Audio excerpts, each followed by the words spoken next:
सुप्रभात बच्चों। आज हम लोग राम लक्ष्मण परशुराम संवाद का दूसरा पद पढ़ेंगे। लखन कहा हसी हमरे जाना, सुनहु देव सब धनुष समाना। लखन कहा हसी हमरे जाना, लक्ष्मण कह रहे हैं कि हे मुनिश्रेष्ठ, जहाँ तक मैं जानता हूँ, सुनहु देव सब धनुष समाना, सभी धनुष एक समान ही होते हैं।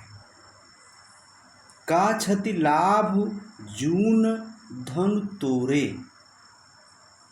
और दूसरी बात यह है कि किसी भी व्यक्ति को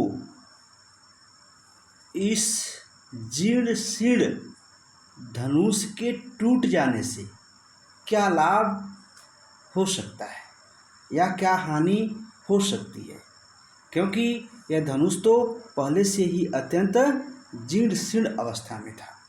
देखा राम नयन के भोरे, भगवान राम ने इसे अपनी आँखों के इशारे से या तिरछी नज़र से देखा मात्र।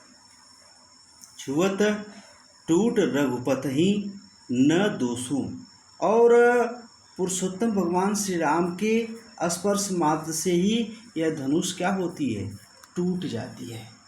उसमें उनका किसी प्रकार का कोई दोष नहीं है। मुनि बिनु काज करिए कत रोसु। हे मुनिश्रेष्ठ, बिना कारण के आप क्यों अत्यंत क्रोध कर रहे हैं। बोले चितय फरसु की ओरा रे सठ सुने सुभाव न। लक्ष्मण की इन बातों को सुनने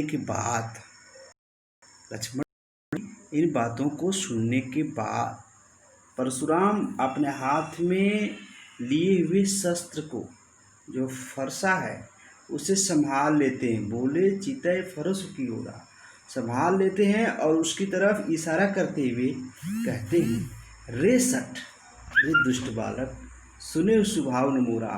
तुमने अभी तक मेरे स्वभाव के बारे में सुन नहीं रखा है, अर्थात मेरे स्वभाव से तुम परिचित नहीं हो।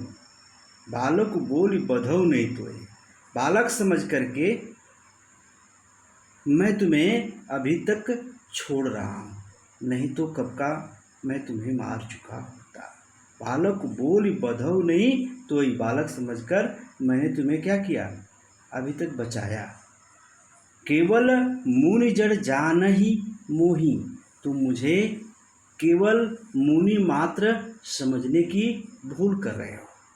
बाल ब्रह्मचारी अति कोई, मैं बाल ब्रह्मचारी हूँ और अत्यंत ही क्रोधी स्वभाव का हूँ। विश्व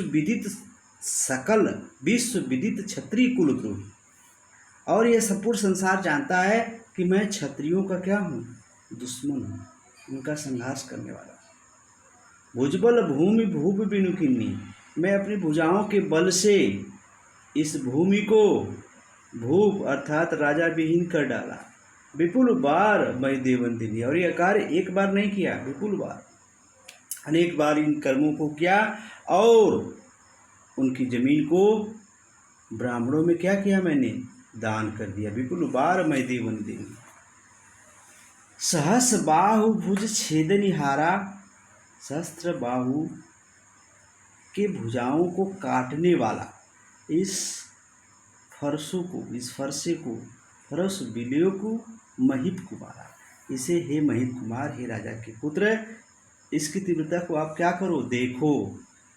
मातु पिता ही जनि सोच बस, मातु पिता ही जनि सोच बस, करस महित किशोर। हे राजा के पुत्र, तुम अपने माता पिता को सोच में क्यों डाल रहे हो। गर्भन के अर्भक दलन परसु मोर अति घोर। इस फरसे की विशेषता यह है कि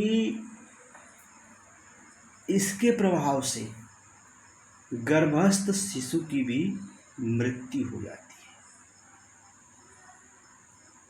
इसे देखने मात्र से गर्भ में पल रहे शिशु की भी मृत्यु हो जाती है। और इसका प्रहार यदि तुम पर होगा तो कितना भयंकर होगा। तो इस प्रकार से लक्ष्मण जी और मुनिश्रेष्ठ परशुराम के बीच वाद विवाद चल रहा होता है। और इस वाद विवाद के क्रम में मुनिश्रेष्ठ परशुराम का क्रोध बढ़ता जाता है और लक्ष्मण व्यंग का सहारा लेकर के उनके क्रोध को और बढ़ाने का काम करते हैं। आगे की पदों में हम राम लक्ष्मण परशुराम संवाद को पढ़ेंगे। और आज अभी तक जो पढ़े उसमें आंतरिक प्रश्न आप बना लीजिए। प्रश्न नंबर 1 आप लिख सकते हैं या लिखिए कि शिव धनुष के विषय में लक्ष्मण के क्या विचार थे। शिव धनुष के विषय में लक्ष्मण के क्या विचार थे। प्रश्न नंबर 2, राम को किस प्रकार से लक्ष्मण निर्दोष साबित करते हैं। राम को किस प्रकार से लक्ष्मण निर्दोष साबित करते हैं। प्रश्न नंबर 3, मुनिश्रेष्ठ परशुराम अपने बारे में लक्ष्मण को क्या क्या बताते हैं।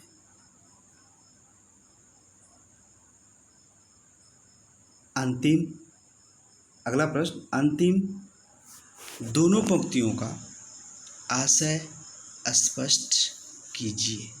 अंतिम दोनों पंक्तियों का आशय स्पष्ट कीजिए। तो इसमें कुछ कठिन शब्द भी हैं जिसे आप लिखेंगे।